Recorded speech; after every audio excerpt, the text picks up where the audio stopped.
Subscription video ലീക്കായ സംഭവത്തിൽ ആദ്യമായി പ്രതികരിച്ച് ഹൻസിക കൃഷ്ണ രംഗത്ത്.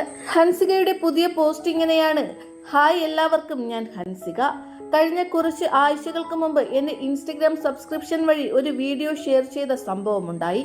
ഇപ്പോൾ തിരിഞ്ഞു നോക്കുമ്പോൾ അത് വളരെ അശ്രദ്ധമായും ആലോചിക്കാതെയും എടുത്ത തീരുമാനമായിരുന്നു എന്ന് എനിക്ക് മനസ്സിലാകുന്നു.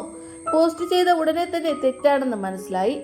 അതുകൊണ്ട് ഞാനത് ഡിലീറ്റ് ചെയ്തു. പക്ഷെ അതിനു മുമ്പ് സ്ക്രീൻ റെക്കോർഡ് ചെയ്ത് ആരോ അത് സോഷ്യൽ മീഡിയയിൽ പ്രചരിപ്പിച്ചു. പലരും ഞാനിത് പബ്ലിസിറ്റിക്കും മണിക്കും വേണ്ടി ചെയ്തതാണെന്ന് പറയുന്നു.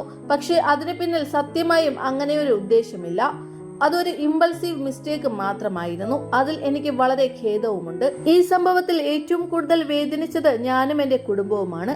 ഓൺലൈനിൽ ഉണ്ടായ ഹെയ്റ്റും ബുള്ളിയിങ്ങും മോശമായ കമന്റുകളുമെല്ലാം എന്നെ ഇമോഷണലി വളരെയധികം ബാധിച്ചു. വിമർശനം ഞാൻ സ്വീകരിക്കും, പക്ഷെ ചില കാര്യങ്ങൾ അതിരുകൾ കടന്നുപോയി. സബ്സ്ക്രിപ്ഷൻ പ്രൈസ് കൂട്ടിയതിനെ കുറിച്ച് പലരും ചോദിച്ചു. ആ സമയത്ത് കൂടുതൽ ആളുകൾ സബ്സ്ക്രൈബ് ചെയ്യാതിരിക്കാനാണ് ഞാനത് ചെയ്തത്. അതിലൂടെ ലഭിച്ച അധിക വരുമാനം മുഴുവൻ പാവങ്ങൾക്ക് ഡൊണേറ്റ് ചെയ്തതുമാണ്. എന്റെ പ്രവർത്തികൾ കൊണ്ട് വേദനിച്ച എല്ലാവരോടും ഹൃദയത്തിൽ നിന്ന് മാപ്പ് ചോദിക്കുന്നു. ഈ അനുഭവം എനിക്ക് വലിയ പാഠങ്ങൾ പഠിപ്പിച്ചു തന്നു. ഈ ഒരു സമയം കഴിഞ്ഞാൽ നിങ്ങൾ എന്നെ മനസ്സിലാക്കി വീണ്ടും സ്വീകരിക്കും.